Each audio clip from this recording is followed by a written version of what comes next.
Bonjour à tous, on se retrouve pour une nouvelle vidéo. Aujourd'hui ça va être une vidéo méthode, organisation. On va un petit peu tout voir. Je vous ai déjà fait une vidéo sur mes plans de chapitre et une autre sur mes fiches personnages. Mais si vous me suivez sur Instagram, vous devez sans doute savoir que je suis un peu surorganisée pour ne pas me perdre dans mes différents projets parce que je travaille plusieurs projets de romans en même temps et donc je vais vous montrer un petit peu comment je fais comment je fais pour m'y retrouver quoi. Je vous mets toutes les vidéos qui peuvent vous intéresser, qui rejoignent un peu cette idée d'organisation dans la barre d'infos et on va s'attarder tout de suite à l'une des choses les plus importantes que je ne fais que depuis le mois de mai, fin mai, donc depuis le mois de juin plus précisément. Je vais chercher mon papier et je reviens. Fin mai, j'ai eu du coup, dans le mois d'avril-mai, j'ai eu les idées de 3 sagas que je voulais travailler plus ou moins en même temps en essayant de perdre le moins de temps possible. Puisque avant de passer à l'écriture, je fais un plan, etc. Je voulais pas perdre du temps d'écriture à cause du plan. Donc, ce que j'ai fait, c'est que je me suis imprimé des calendriers mensuels. Donc là, c'est celui du mois d'août. Et je me suis mis une couleur par projet. Donc là, au mois d'août, apparemment, je vais en faire 4 en même temps. Vous voyez, il y en a un qui sera du coup en orange, je ne dis pas lequel, mais il y en a un qui sera en comment on appelle ça, en réécriture. Pendant que je serai en train de faire le premier jet d'un deuxième et pendant que je ferai le plan d'un troisième. Voilà, en gros. Du coup, ce que j'ai fait, c'est que je me suis mis les gros objectifs que je veux avoir atteints d'ici la fin de l'année 2020. Et j'ai redécoupé, donc je me suis dit je vais avoir terminé d'écrire 3 romans, pas publié, hein, terminé d'écrire 3 romans. Donc je me suis dit ok, donc si j'ai un bon débit, en un mois et demi à peu près, j'ai terminé mon premier jet. Ce qui veut dire que telle semaine, je dois avoir écrit tant de mots. La semaine d'après, tant de mots. La semaine d'après, tant de mots. La semaine d'après, tant de mots, etc. Ensuite, en plus de ça, je me suis dit, ok, si fin juin, je vous dis n'importe quoi, je vais avoir terminé le premier jet d'un roman pour pouvoir début juillet en entamer un autre, ça veut dire qu'il faut que je rajoute sur mon planning à quel moment je fais mes fiches personnages, à quel moment je fais mes plans pour ce deuxième roman.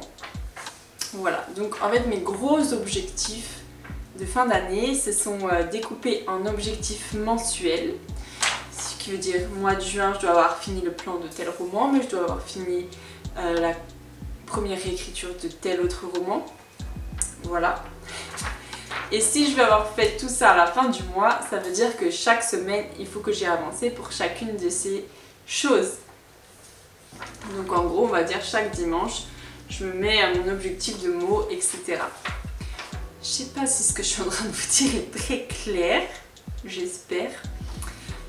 Donc voilà, ça, on va dire que c'est un très bon outil pour rester organisé, ne pas perdre de vue son but, son objectif et voir qu'on s'en rapproche. Donc là, clairement, je peux vous dire que en fait, depuis fin mai, j'ai tout prévu jusqu'à fin décembre. En gros. Après, je pense que pendant les vacances de Noël, je vais faire une petite pause parce que je me suis accordé absolument aucun moment de répit dans ce planning que je me fixe. Et à ce moment-là, je me ferai mon planning sur les 6 prochains mois, je pense, pas sur l'année complète. Voilà pour cet outil. Je vais vous montrer les autres outils que j'utilise au quotidien pour le travail d'écriture qui me servent à rester organisée. J'ai 2 cahiers roses comme celui-ci. Mais quand ils vont arriver à la fin, ça y est là, je vais prendre un joli carnet, je pense, à la place. Je vais pas revenir dessus parce que je vous ai fait un vlog détaillé sur les prémices d'une histoire. Mais je vous montre juste rapidement. Du coup, quand j'ai une idée d'histoire, je commence à faire ce qu'on appelle une fiche d'identité, enfin ce que moi j'appelle une fiche d'identité de l'histoire. Je vous en montre une comme ça de loin. Là c'est ça tient sur 4 pages, 4 pages A5 du coup.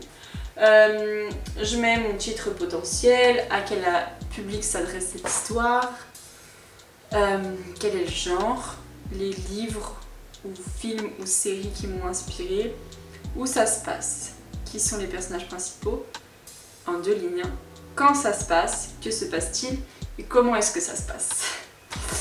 Ensuite, je me fais un résumé plus long du coup de tout mon roman.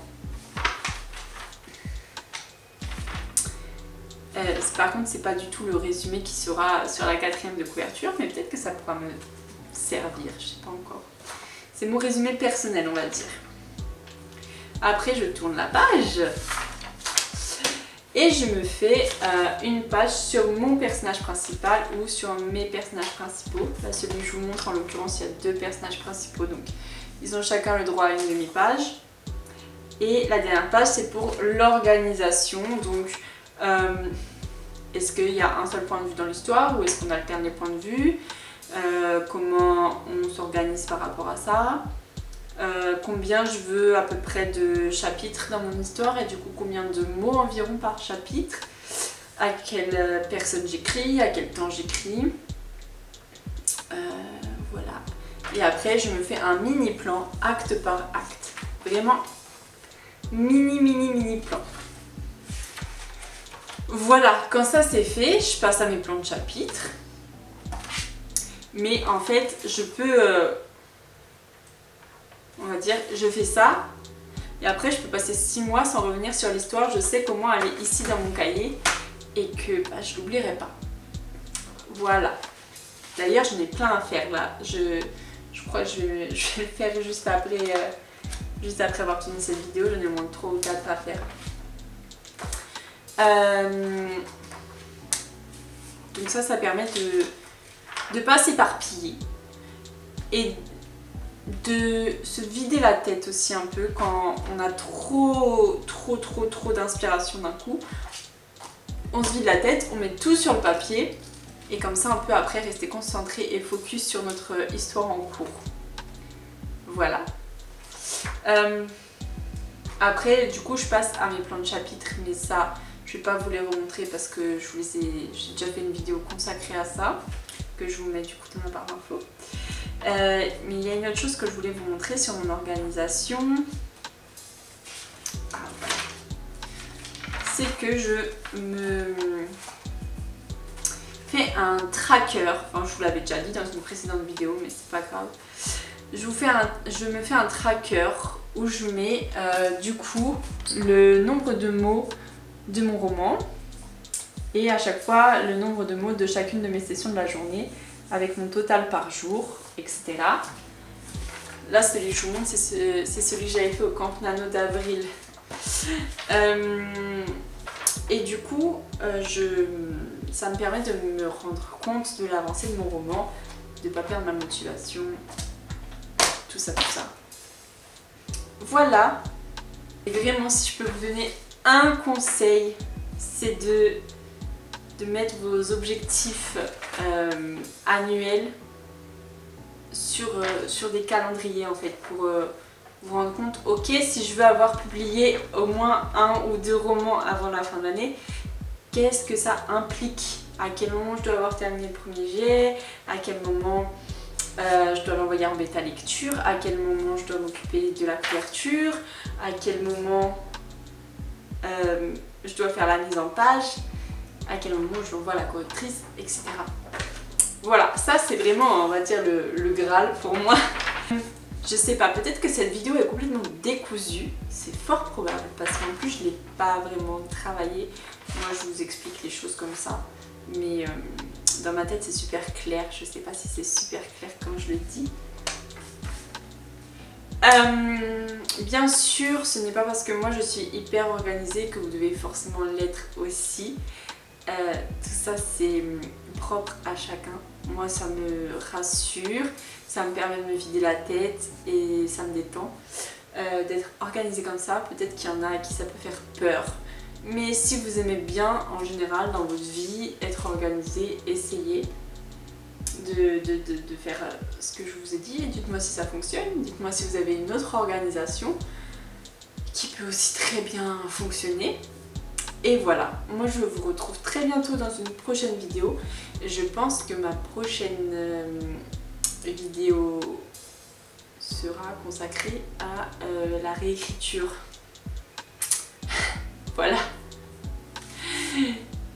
Du coup, je vous dis à bientôt.